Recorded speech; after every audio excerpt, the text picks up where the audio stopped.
Good evening, ladies and gentlemen, and welcome to a brand new episode of the Beats, Brews, and Points of View podcast. I'm your host, Neil Richter, sitting across from my partner in podcasting, E-Man Bates. The PIP, that is me, and we are in the city for episode 147, I think, maybe? Yeah, I think so. Okay. 147. We're getting to that point where it's hard to remember them all the time, especially when we space them out and stuff. Right. But anyways, the song that we just started the podcast off of was actually a submission for Tiny Desk, the contest that they do every year, and that was by our good friends, FrostISRad. The song is called System of a Down, and it is on his YouTube channel right now. So go to FrostISRad on YouTube. It's all one word, by the way. And go run up that Tiny Desk submission because we want to see our homies win. So.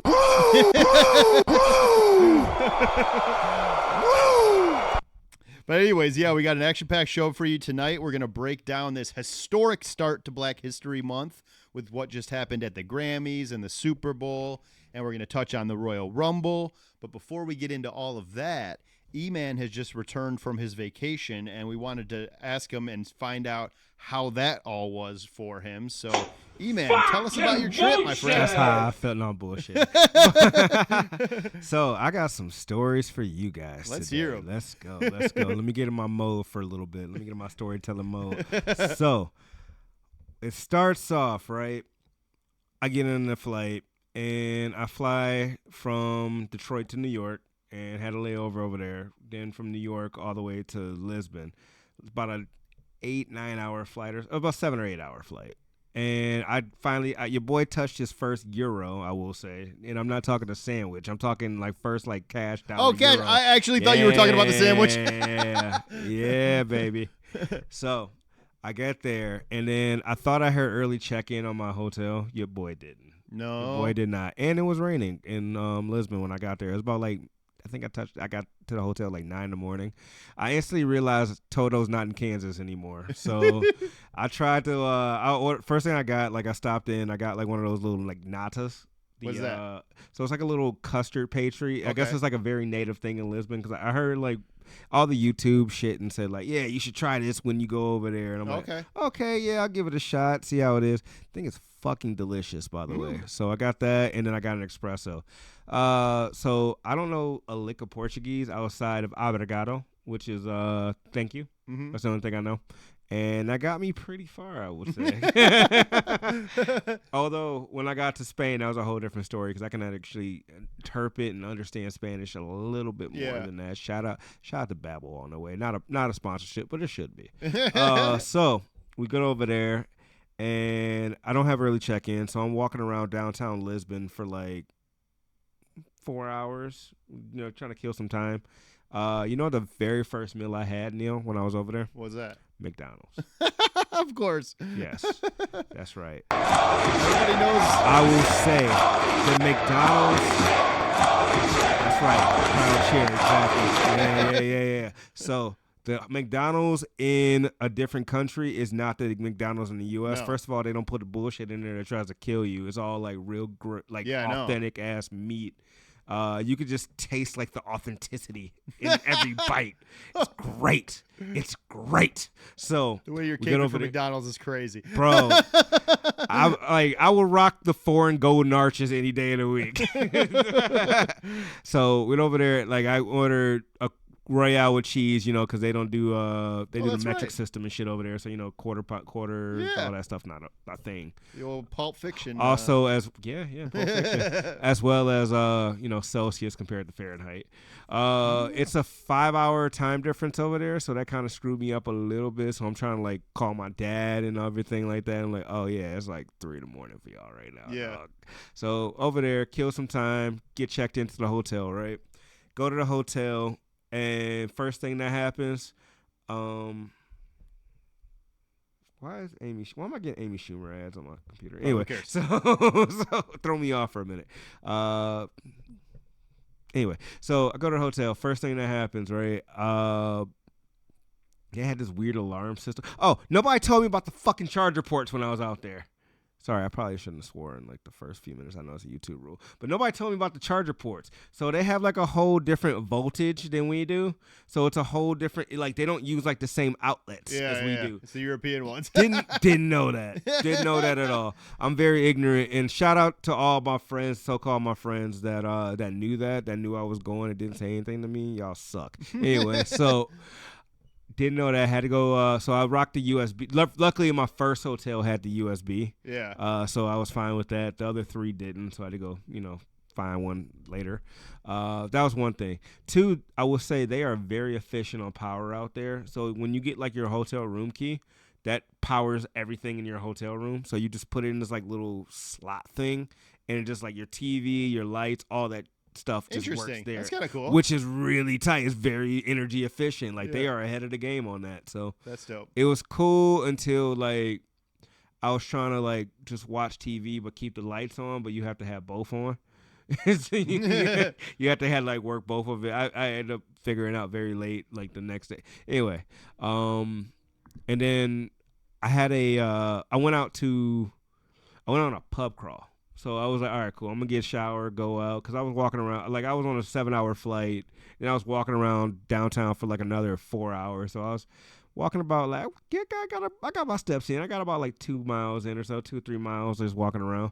So, swamp ass. So I'm like, all right, cool. Let me get a shower real quick. I'm going to go out and see what I can kind of get into. So I'm just messing around there. I end up just kind of walking around the city, just skiing. First of all, I didn't realize how I watched YouTube videos and stuff. I didn't realize how hilly Lisbon is. So they went through like an earthquake about 100 or 200 years ago or so. And everything kind of shifted. So it's like on like a 200 or 300 foot elevation. Oh, interesting. So it's just like incline, a lot of like the walking over there. So, all right, let me fast forward a little bit because this is running a little bit long. Yeah. And I haven't even got to Spain yet. Oh, boy. So... I got there, went to a pub crawl, met some people, met these 2 people. I met these 2 girls from South Korea, a couple people from Spain who actually ended up going. It was they were from Barcelona, and actually one chick from LA. That's cool. We were playing foosball. And she goes like, yeah, you better win this because every American has gotten their ass kicked tonight. I did not win it. I did not. I embarrassed my country. So, anyway, so that was night 1. Night 2, so clubs stay open at 6 a.m. I end up walking, and then they have this thing called Bolt, which is different from Uber, which is kind of like the European version of Uber, but it's way cheaper and more efficient. So I ended up catching one of those at like 5. I forgot my lobby call was like 7:30 because I was on a tour group, and this is where I met the Chinese family I was with. Okay. So the tour group, I crashed. I essentially crashed like a family reunion. Did not. What do you mean? It was a family reunion of like 10 Chinese, like a whole family of Chinese people from Toronto and me. Interesting. Yeah. When I was talking to, shout out to my tour guide Ricardo, bro. So he was like him and the other guy, they were putting together like the group. He goes like, yeah, wow, we got the information and the passports and stuff. I saw Chen, I saw Hong, I saw Fo, and then Emmanuel Bates. One of these ain't like the rest. They not like us, as we get into later. But anyway, so they were cool. They were super welcoming. When I got to Spain, I could hold my own a little bit more because I can understand Spanish a little bit. Like little shit like we're at we went to go get dinner, like, hey, can we get the bill, la cuenta por favor, just like basic shit like that, donde está el baño. I started learning like little phrases, just like normal shit I say in my everyday life, like, but I try to learn that in Spanish to kind of help me acclimate to Spanish more. I'm like, somebody say like, Emmanuel, ¿qué tal? ¿Cómo estás? I'm like, mejor que otros, peor que otros. Better than some, worse than others. Like little shit like that to help me out. So, little things. So I had to like kind of translate because they only knew like Cantonese, Chinese, and English. Yeah. So that was a whole fucking interesting dynamic on its own, by the way. Although, by the way, I was notoriously late for lobby call like 3 times out of like the 6 or 7. So the first night they weren't happy. They tried to get me to sing. I'm like, bro, you don't want that smoke. You don't want these vocals. You don't want that NameNReverse feature. So we got there. That was night 1. I got in late. Night 2, I started taking that account a little bit more, so I made it. But then like we went to Tavira, which is like the Florida of Spain, essentially. It was amazing. It was a great time. It's like the big retirement community. So you got that, and then you got like in the summer, that's where they got like all the beaches and stuff. So you take like what do you call that thing? A ferry all the way to like the beach area they got over there. Yeah. I actually really want to go back with the homies. I would love to go back with you and Sean and all that. It's great. It's a great spot. That's actually the day y'all had the snowstorm here. Okay. I was in Tavira, and it was sunny as hell. It was great. Nice. Oh, man. So got that. Then we went to, where the fuck did we go? Sevilla. Went to go see the Cathedral de Seville, which is where half of Christopher Columbus is buried. Interesting. Where I say half at, because he died in Dominican Republic, somewhere around there. So when he started his journey there, though. So how that worked is they split his body in half. So half went there. Weird. I didn't know that. Didn't know that either. So, rightfully so. Fuck him. But yeah, I won't say that I was there. You gotta know your surroundings, know where you at. For sure. But anyway, they kind of, that's their boy. So king colonizer. Anyway, yeah, for real. So he went over there, and they split his body up in half and stuff. So, but I mean, it's like the oldest Gothic cathedral in the world, like, that's cool. with the architecture and things like that. So that was cool. So that was night 2. Way better hotel situation. Your boy ordered his own drinks, by the way, in Spanish. Nice. You know how I know that? I ordered a gin and tonic. You know what a gin and tonic is in Spanish? What's that? A gin and tonic. Oh, nice. And I saw a Tanqueray bottle. I'm like, verde. So that. So we got there, and then we went to Granada, which was cool. Got to see. I saw some protests. I don't know. So I found fun fact about. Well, not really a fun fact, but a fact about Spain. There's like a 30 or 40% poverty rate. Did not know that. So I saw some protests out front of what I'm assuming is like a city hall, Granada. Yeah, I mean it didn't look any. I got like videos. I think I could put a video of it on my Instagram. It didn't look like it would get violent, but it was just interesting to see. Oh, bro, I left out a very important part about Lisbon. I almost had dude tried to I got pressed in Lisbon for a sec. Jeez. Oh man, so fun story. I went to some bar. I went to Pink Street, which Pink Street is like the big touristy area. That's where all the bars and all that shit is in downtown Lisbon or whatever. Night 1, I went to some bar out there. Forgot the name of it. I was talking to a bartender. Mind you, don't know a lick of Portuguese at all. So I'm just like, hopefully you guys can understand me. They end up doing it. I got my drink, kind of chilled. Then I went up with the bar crawl group. Night 2, I was walking back around the same area. Dude pulls up, and I'm wearing, my my E-Man fresh leather jacket, and people dude comes up, he goes hey, you in the leather jacket. I'm like, there's me and there's a dude right next to me. I'm like, is he talking to me? He goes, yeah, you come over here. I'm like, I literally turned to him. I do it to the camera. I turned to y'all, look up. Give him the little the Ice Cube head to it, and then I'm like, yeah, I'm in a different country. I don't want to I don't want any smoke with you, my guy. So I'm gonna go walk away. He goes no, you come back here. I'm like, I'm gonna go walk this way. Checking my shoulder, make sure dude wouldn't follow me, but it was fine. That's really weird. Nothing ever came of that. That was weird. I don't know if it was the bartender from that night. So I realized that tipping culture is not really a thing over there too. No, not at all. So they had 10% gratuity, which is pretty nice, actually, to be honest with you. But I think the U.S. dollar compared to the euro, I think the U.S. dollar is worth less. I think it's like about 10 cents or so, but it fluctuates. But yeah, everything was really cheap. I actually spent way less money than I thought over there. It was pretty nice for sure. Went to Granada, which was the Alhambra, which is like the famous Islamic mosque out there. So you got to see that architecture, and it was really beautiful. You got to see the seventh heaven and like the classic architecture they got there. That was actually, shout out to the tour guide over there. She was amazing. Then also the Sierra Nevada mountains were there too, so I got to see that. Anything else? Madrid was fun. I got to see some soccer hooligans in broad day. That's cool. Because there's Madrid, Real Madrid's right there. That's where Ronaldo plays, so they got one of the big ones. Yeah, dude. So huge in Europe. Yeah, big time. That's dope. So that ended up flying back. I almost missed my flight in Paris, so that was fun. Oh no, I didn't. I almost did, but I did. Dude, I was trying to talk to some guy in French. Je n'appelle Emmanuel. That's all I know.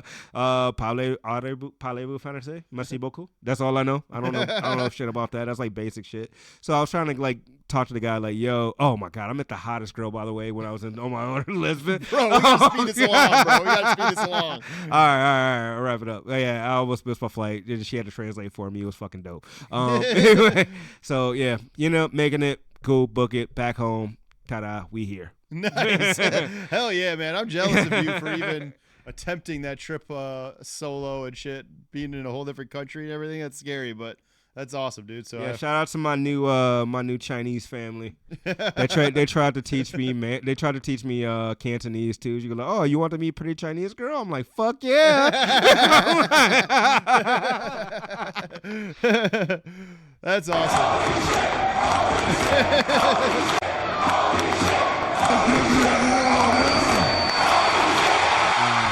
All right, let's get into this. Let's get into the meat and potatoes of this show. So obviously, as we all know here, that February is both Black History Month and the month here in Detroit that we celebrate J Dilla. And so we are kicking off Black History Month with a crazy, impactful start. So we had the Grammys the other night, which, E-Man, I think you catch some of it or whatever, but I definitely caught the whole program that night. What was I doing for the Grammys? Because that was on a Sunday, right? Yeah, oh yeah. I was working. Shout out to Quality Roots. I was at their holiday party. Got you. Nice. Well, yeah, it was incredible, man. And I just wanted to, I don't want to spend a ton of time on it because we obviously wanted to get to this Kendrick halftime show and spend the majority of the time there. But I did want to shout out Doechii because Doechii won Best Rap Album of the Year in a category of all men. Third. And she won it. She beat Marshall, bro. Yes, sure, she did. That's the third woman to win Best Rap Grammy. It was Lauryn Hill, and who else? Cardi B and her. Cardi B did win that. I forgot about that. Cardi B Invasion of Privacy won, and then her. And Cardi B is the one that presented the award to her, which was dope. Oh, that's dope, dude. I didn't know Cardi B presented. That's cool. Yeah, it was sick. And then shortly afterwards, Doechii put on one of the dopest performances I've ever seen. That I did see. By far had the best performance of the night. She killed it. Her choreography was phenomenal. Shout out to her whole team because they just do such an excellent job of all the stuff that they do.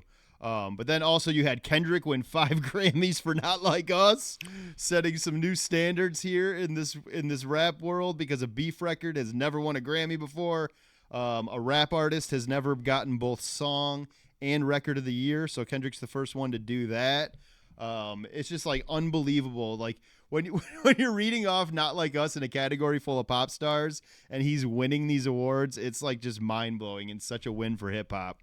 And then also another first, Rhapsody got her first Grammy for the song that she's got with Erykah Badu off the album I Got Back There. And then finally, which I'm not we talk about Beyonce kind of lightly on this podcast. We both like her. We're both not diehards, but I'm very happy that she won Album of the Year because she's never gotten it before. And to be in a category full of mostly white pop stars and get that, I think speaks volumes.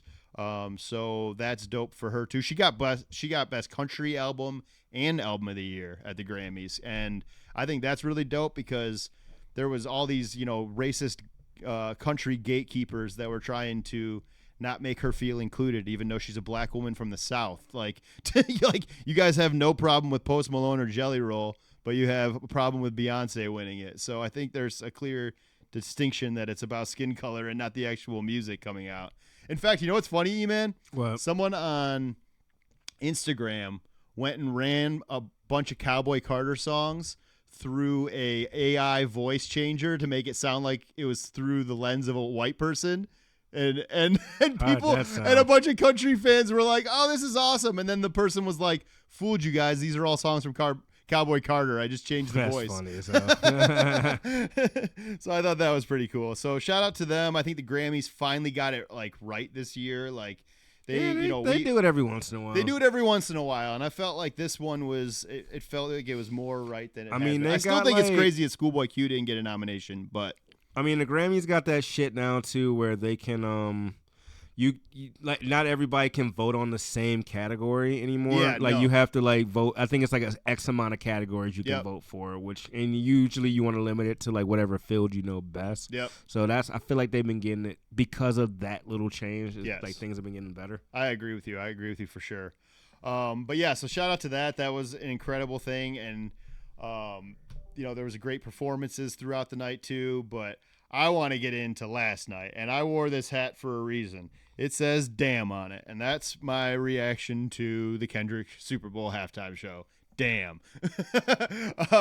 That performance was crazy, and I think it's the best one of all time, and I'll explain. The best Super Bowl performance? Yeah.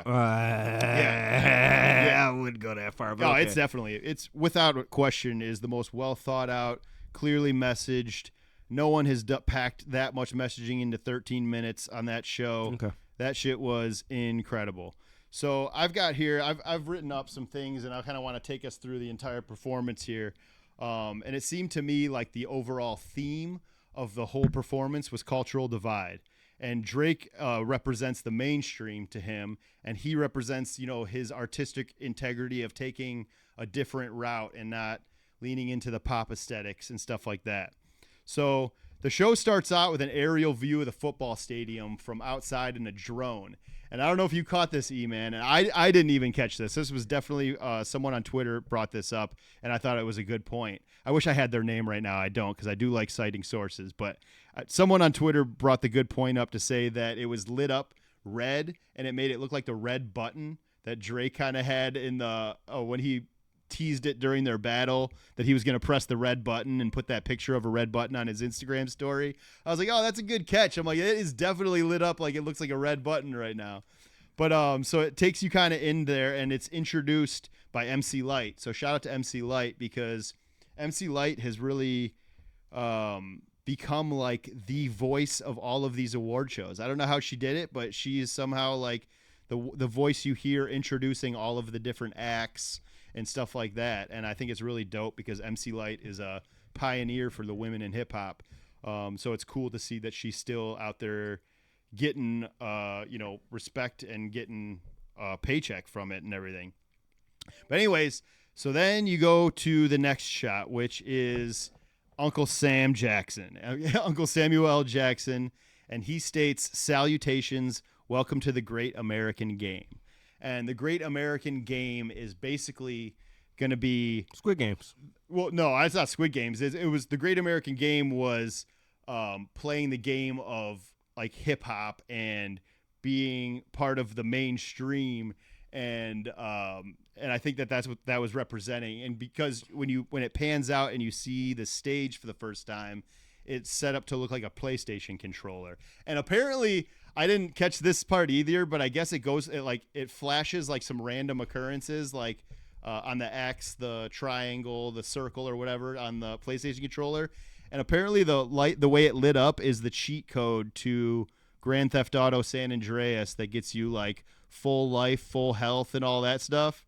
So I guess that's what happened right when the first thing. But then it goes right into Kendrick rapping the teaser that was dropped on IG right before GNX was released. If I know E-Man probably didn't see that trailer, but when GNX came out 30 minutes before it dropped, there was a trailer for it on his Instagram page, and it was set up exactly how the football stadium stage was set up, with Kendrick rapping from on top of a GNX. And on this time, though, it included different lyrics, and it had even some lyrics that mentioned Absol, Q, and J-Rock, because he had some lyrics that said something like, "When I have a soul, even when I had told you to stand next to Johnny and Q." And that's Absol. Johnny is slang for J-Rock, and then Q is Schoolboy Q. And then next, Kendrick, after he finishes that rapping, he states, "The revolution's about to be televised. You picked the right time, but the wrong guy." And I think what he meant by that is America at large is about to be upset with what I'm about to do. But I also kind of thought it could have been a double entendre about him talking about, you guys picked the wrong guy in relating to the president of the United States of America, because he was definitely in attendance and a political theme was definitely throughout this entire performance. And then right after he says that, all the dancers start piling out of the GNX like a clown car, which I think that also kind of speaks to things that he's been talking about.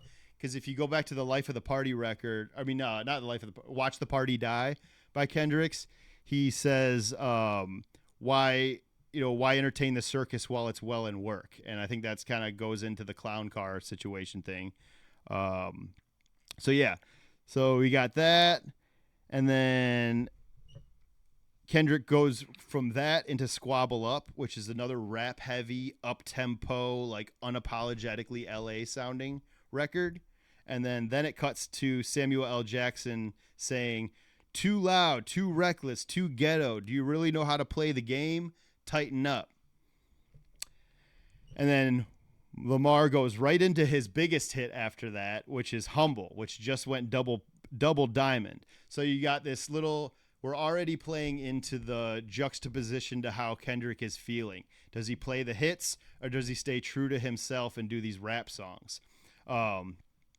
So Humble starts playing, and the dancers form the American flag, which splits in the middle where Kendrick was. And I feel like this is social commentary to being how the country is divided and split up the middle. And then all the dancers break apart to the sounds of guns, which I think is speaking to the gun violence problem in America. And then he starts another damn smash, which is DNA. And this is kind of in the performance, he starts moving down the field, which they have set up to look like the streets of Compton when he's moving forward on DNA.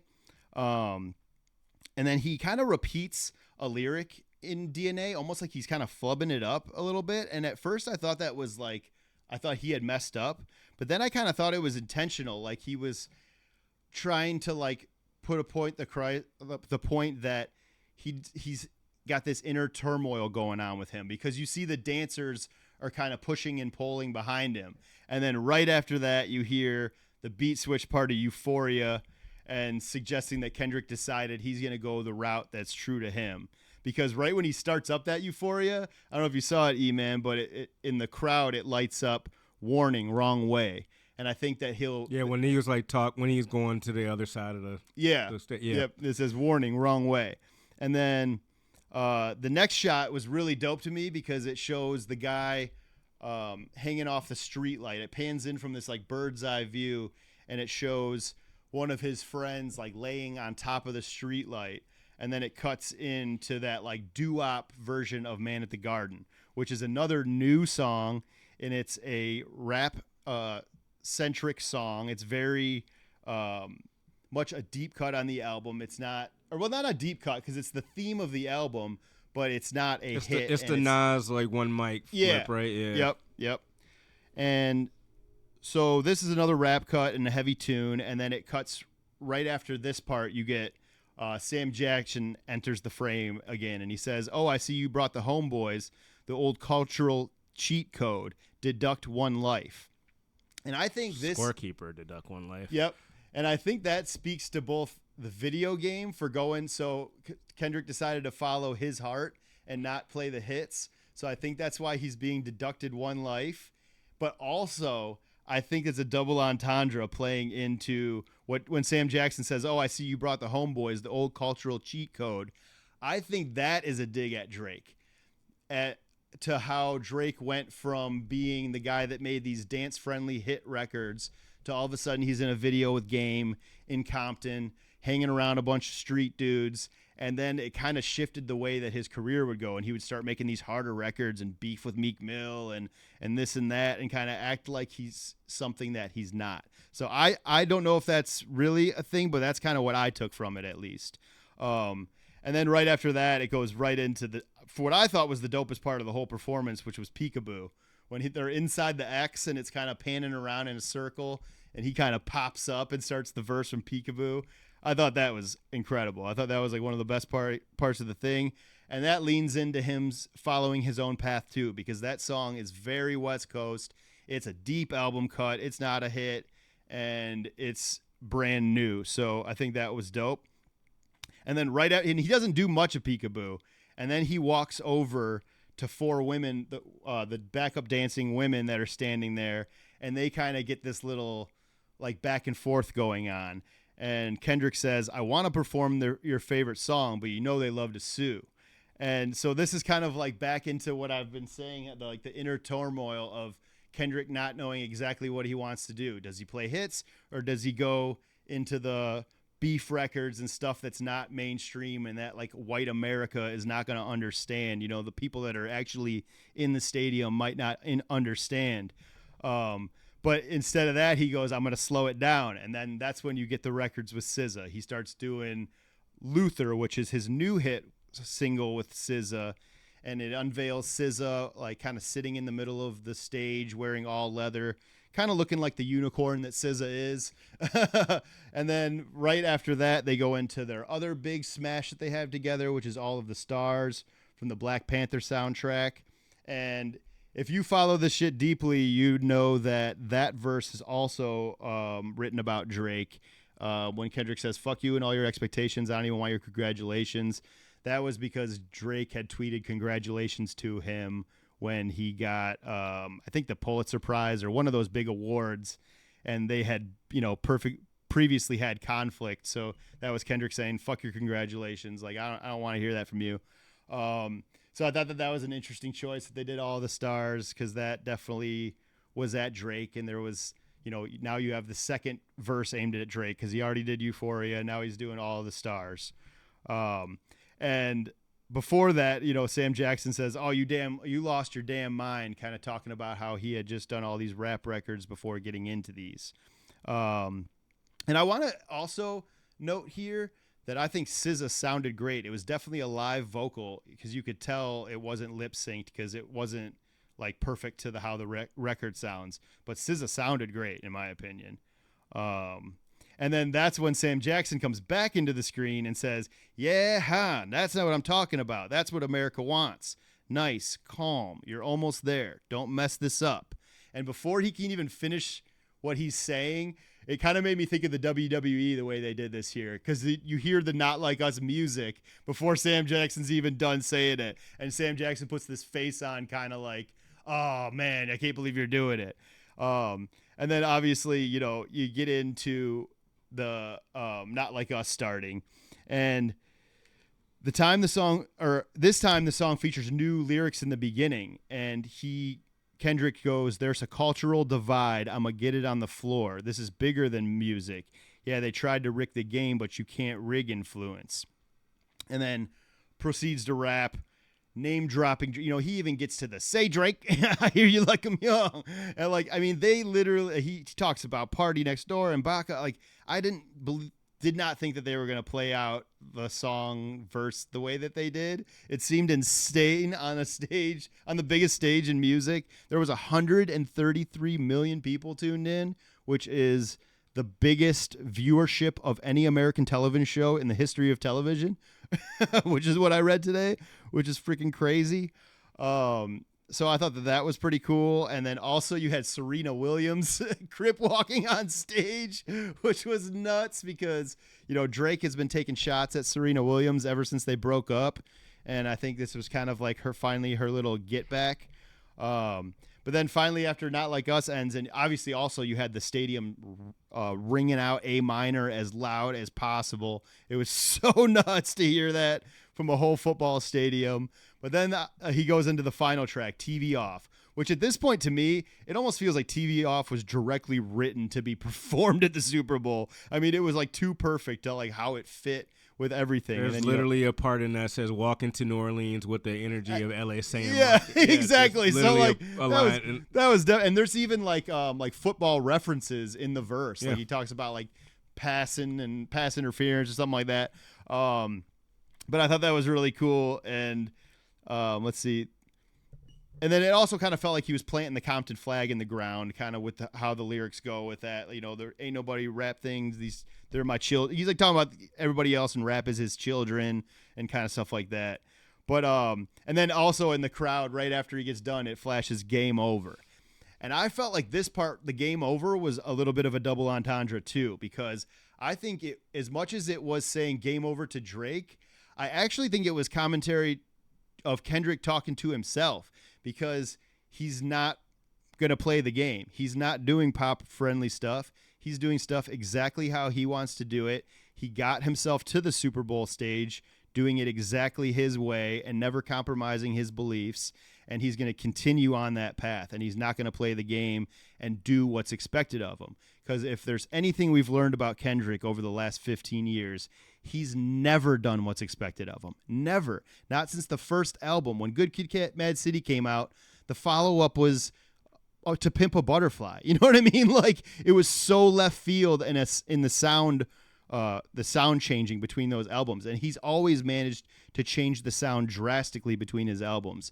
And so Kendrick does what Bad he Blood, wants to do. Maroon 5 records. I mean, those were cash grabs easily in the beginning of his career. He did the one Maroon 5 record or whatever, and the Taylor Swift and one. And the Imagine Dragons record. That was dope though. That wasn't an actual record. That was just a Grammys performance. No, they had to. They put the remix out after the Grammys performance, but that was just mostly a performance. But to me, the whole performance felt like social commentary on how black entertainers in America are expected to smile, dance, and entertain, all while the country is set up to keep them oppressed at every single turn, from schools to healthcare to food and resources. And I think that it was incredible that he chose. This is why I say Squid Games in the beginning. I said that it's pretty much like the rich controlling the poor in that aspect of it. So you have like this whole So this is my interpretation of going through it. So when he said the Great American Game, he's not talking about football. He's talking about the actual control that the rich have over the poor. AKA, that's why I said Squid Game, because it's kind of like the actual thing going on, like the actual. You throw, somebody that's supposed to be essentially your puppet. You give them money, you give them influence, you give them all that, and then you realize, you picked the right time, but this is the wrong person, because I'm not, like to your point, I'm not gonna play that game. I do believe that that's what Kendrick's point was. I don't believe a lot of that was at Drake as much as you say, but I do. There was clearly a good portion of it at it. The part where he said.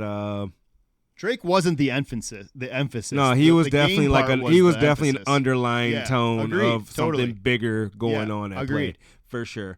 I think the big takeaway for me was Sam Jackson playing, Uncle Sam. He goes, the duck one life when that like part of Man in the Garden. I think that's when you have. You take somebody, like, okay, cool, like, you're not playing the game. All right, bet. Somebody's going to fucking die from your camp, essentially. Mm-hmm. So you got that.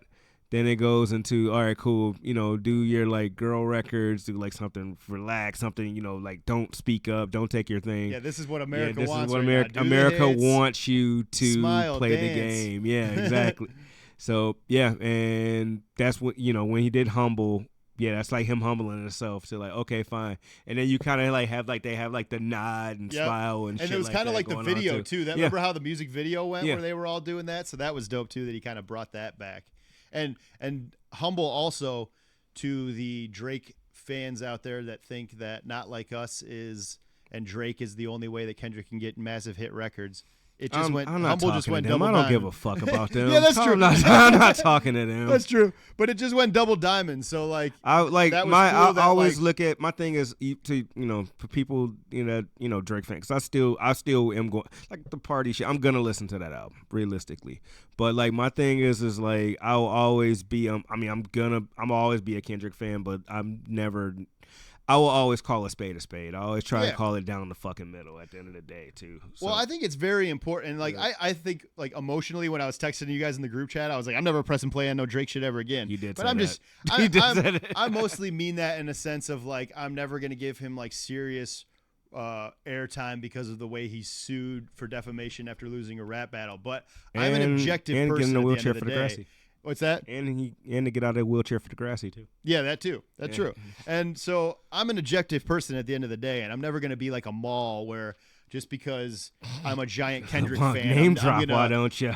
Well, no, seriously though, because I want to use that as a good example because I'm never going to be like him. Like if Drake drops something good that people are discussing, I'm going to hear it so I can be objective about. I'm not going to just write him off for the sake of being a Kendrick stan. Like I don't do that. So I love Kendrick has been my favorite artist way before this beef with Drake happened. E and I have both been following him from the jump, from the very start of his career. So like I know there's way more eyeballs on him now than there ever has been, but we've been covering him on this podcast since we started this podcast, much like Mac Miller and Tyler and all the artists that we've grown to love over the years.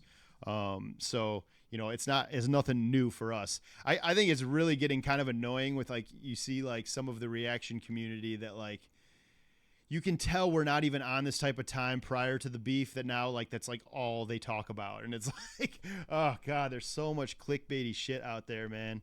I really need like to get back to, like people being experts on not necessarily experts, but knowing what they're talking about. I can't stand when not everybody should have a mic. Not everybody should have a mic. That's for sure, bro. That is definitely for sure. But no, I do. I won't say it's the best halftime show of all time. It's probably, I will put it in my top 5, but I don't know exactly where. I know Prince is there. I know that Prince would be second. Prince for is me. there. I know Bruno Mars is probably there. I know Beyonce is there. Yeah. I don't know exactly the placement for everybody else, but Eminem, Dre, and all that. Eminem, Dre. That's too, probably 4. Yeah, and the Kendrick Kendrick probably 5. So I gotta figure that out. But yeah, for me, the way that if you want like if you're talking about just danceable good songs like played well, like maybe you could argue. I mean, sometimes like I don't mind being entertained without a message, bro. I'm just like that. There's nothing wrong with that. I never said there's nothing wrong with that. Yeah. I definitely don't think there's anything wrong with entertainment. I definitely watch and listen to stuff for entertainment value that I don't hold to a. But it's just certain regard. people like I love certain rappers and certain artists. Like I'm not gonna listen to certain rappers for a message, but I'll listen to Kendrick for a message. Yeah, exactly, for sure. So yeah, and yeah, I mean, and even me, like I thought like he was gonna. My prediction. I'm very non-monogamous when it comes to my music. I totally agree. Like I'm listening to a Weeknd album. I'm not listening to the Weeknd album for deep messaging. I'm listening for the music to sound good, like the actual production to sound good. A little bit of depression. And I kind of almost pit Weeknd. Like I don't even really listen to him as a lyricist. I listen to him like he's a part, like another instrument. Just adding to the sonics of what you're hearing. Do you know what I mean? Lyrically, he does have. He be saying some shit, but sometimes he does for sure. Yeah. Sometimes he does for sure. But he's also toxic as fuck. And the Weeknd is a character that he's playing that he is now effectively that he's killed. ending. Yeah, he's ending that. And by the way, that album did have some of the best transitions I've ever. Bro, it does. And like, I'm a little conflicted on it still, and I don't want to give it a real assessment on our podcast until I spend some more time with it. I think for me, off the first couple, like the first 8 tracks are so fire, and then it takes like a bit of a nosedive for me. Like it gets a little sleepy up the middle, but. How many times that you go could through change it? for me because I've only listened to it twice. Okay. So I want to spend more time with it. I got to listen to it in the car. I got to listen to it on my headphones. I got to listen to it while I'm working. I got so many different testers for how I judge music. So I can't just do like a 1-2 listen, thing. And another thing, since we're here with talking about some new music, The Mac Miller shit, bro. Did we talk about that on the last No, episode? we didn't. I'm gonna just tell you right now, I didn't watch the Amazon thing. The Amazon thing doesn't have any, like, it's just like a short movie that uses some of the because I'm like, I didn't want to be depressed, so I didn't watch it. It's pretty cool. It's like, it's Mac an Miller, animation thing, so it's not like an actual movie. I started it, and then I'm like, not the right headspace. Yeah. For me, though, honestly, and I haven't, just like The Weeknd, I haven't spent enough time with it yet, but this might be my favorite Mac Miller project from the way it sounds.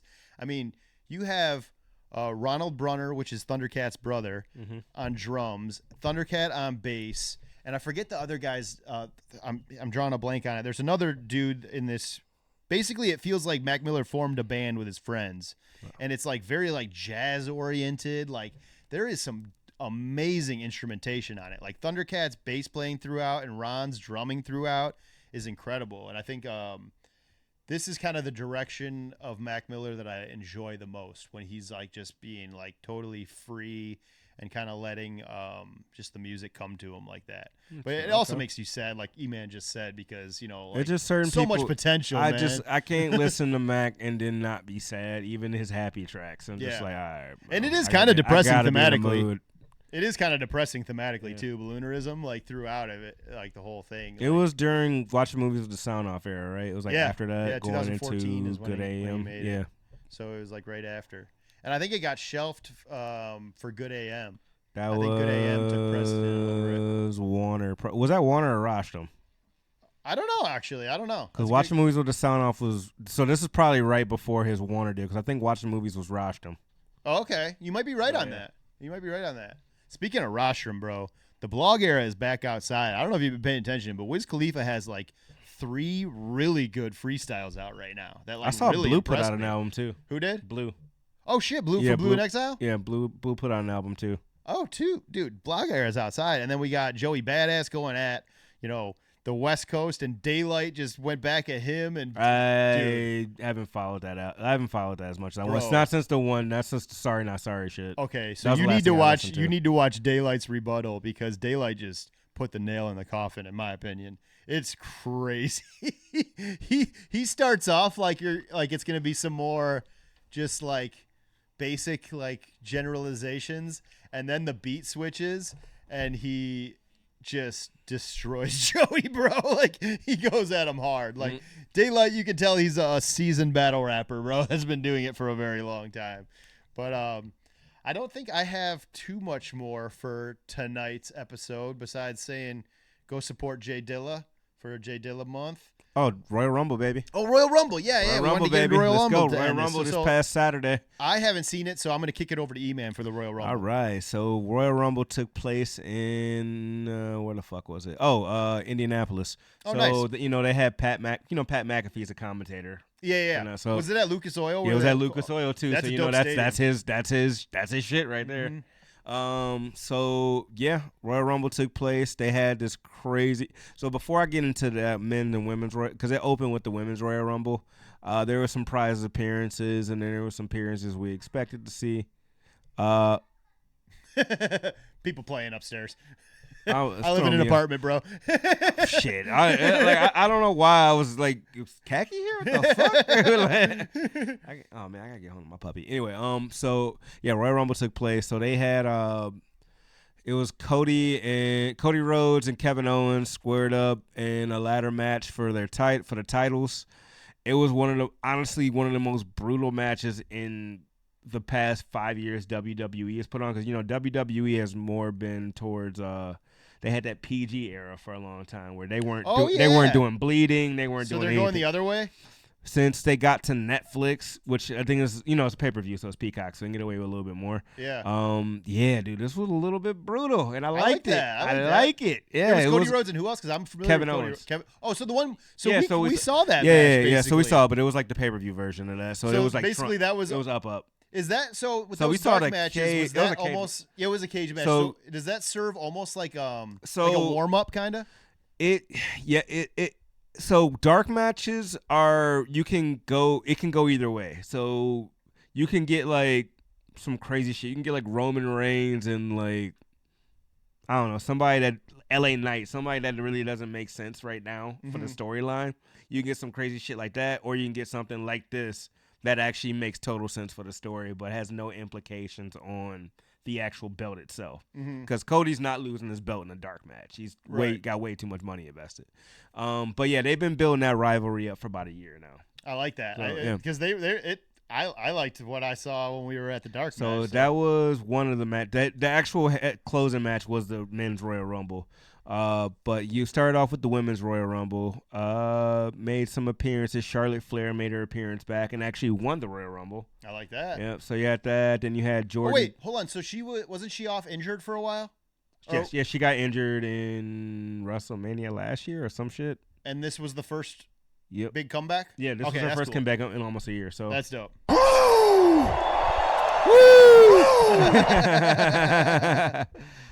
So yeah, that Jordan Grace from TNA made her. She was in the Royal Rumble last year, but she officially signed with the Royal Rumble this year. If you don't know who Jordan Grace is, she's a fucking beast of a I don't think I've heard of that name. She is a beast of a woman. Oh my God, she's just muscular. Oh, okay, all right. I was thinking of someone different then. Yeah. But yeah, she was there.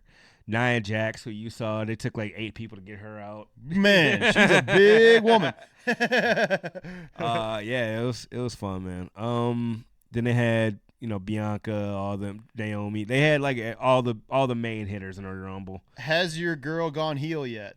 Bianca has not gone heel yet. I am waiting for that day. I know it's coming. It's gonna probably happen at the Royal Rumble. So when she so how they set it up, because Jade, she has a tag team belt right now with Jade Cargill, right? Mm-hmm. Her and Jade have not wrestled together because somebody attacked Jade behind the scenes. And Jade was laid out on top of a fucking car. We still don't know who did it to this day. Oh. That was like months ago. The rumor is Naomi, but I think it was Bianca. But Bianca was in the ring, so it would take all deniability off her. I think that she did it because because Jade's getting the spotlight now. Because Jade came over from AEW, has been fucking that bitch. She essentially, is ripped, man. So, that girl has a 12-pack. She was in the WNBA, I think, or some shit. Was she really? I didn't know that. There's a few wrestlers. Jada Parker, who also was a wrestler, she was in the WNBA. Crazy. Lash Legend, who was also made her Royal Rumble debut, by the way, was also in the WNBA. That's sick. Yeah, I didn't know that. Yep. WNBA is kind of blowing up right now, so that's kind of crazy. Fucking right. Men's Royal Rumble. Okay, there was also a tag team match. You had DIY, and I forgot who the fuck they fought. I'm gonna be honest with you. They really been messing with their character. I heard that streamer got destroyed. That I Show Speed. Oh, I didn't even get to the men's Royal Rumble yet. So Braun Breaker, who is the son of Scott Steiner and uncle of Rick Steiner. Oh, Rick Steiner's son, but Scott Steiner's uncle or nephew. Monster. He also played in the NFL and shit. Fucking beast of a human. He can run. He's the fastest at running the ropes and shit back and forth. I think he runs about 20-some miles an hour or some shit, and he's 260. He's a freak of fucking nature. like his dad and his uncle. Yeah. Fucking hit speed full force on the roads. I saw that. I didn't know Decked who it was his shit, bro. Braun Breaker is the man. I fucking love that dude. Wait, so I'm confused though. Braun Breaker is the nephew of Scott Steiner and the son of Rick Steiner. Okay. I was thinking I thought you said father or something at first. No, wait a minute, how old is this guy? No. You can look him up, Braun Breaker. Okay. But yeah. The Steiner brothers, are they both passed now? Have they both passed away? No, I think they're both still around. Are they both still alive? Yeah, I know Rick was there. So I thought Rick or Scott Steiner. Which one had the blonde hair that would had the crazy muscle that would pop away? That was Scott, or that was Rick, right? Or no, that was Scott. That was Scott. There's also Macho Man Randy Savage, who is dead. Yeah, that I knew. I knew that, but no, Steiner Man, bro, one of the greatest promos of all time. Bro, the Steiner brothers were the shit. Have you never watched the Steiner Man promo? Mm-mm. Oh my god, awesome. We need to watch this. Okay, maybe we'll do that after this. We need to watch the Steiner Man promo. That's one of the best promos of all time. Anyway, so holy shit. So you take me, Samoa Joe, and Rick and Kurt Angle, and that's about a 33 1/3 chance of winning. And then you take me, a genetic freak, and you take a fat ass Samoa Joe, you take him out, and there's a 66 2/3 chance of winning. Oh, bro, I gotta show you this shit after go. Well, anyway, so men's Royal Rumble happens. Jey Uso takes it. Okay. He actually takes it by taking out who was the favorite, and he's on his final lap, John Cena. Oh, so it was down, yeah. and that was a very, very controversial decision, just because you have in that Royal Rumble, you have CM Punk, you have Roman Reigns, who has not been in a Royal Rumble in damn near 10 years because not 10, it's probably like 5 or 6 because he's been CM champion. Punk's been out in a while too, right? CM Punk came back last year. Okay, all right. Seth Rollins, who is also one of those like fucking dudes up there. Yeah. Who else was in there? That it was just a star-studded Royal Rumble. Like That's it was dope. a lot of people that were crazy. There was a lot of good decisions to be made, and Jey Uso took it. That's cool because I know Jey Uso too because he was at the dark match as well. I always, as a kid growing up, I always was the Royal Rumble was like my favorite. Like it was my favorite to play on the video games. It was my favorite to watch. Like something about the whole concept of just like a ton of wrestlers being in there at once, like tossing each other over and stuff is just awesome. But yeah, he made his decision. He's taking on Gunther at WrestleMania. I don't know Gunther. Gunther might be one of the best in-ring wrestlers now. So like less about the antics and more about the actual. No, wrestling? he's about to. So he has this whole German shtick, like where he's like straight up like militant German. Okay. Like yeah. Very, very, very German theatrics there. Anyway, but yeah, that's his whole shtick. He's actually the shit. He's one of the best in-ring wrestlers ever, and he's actually a really cool character.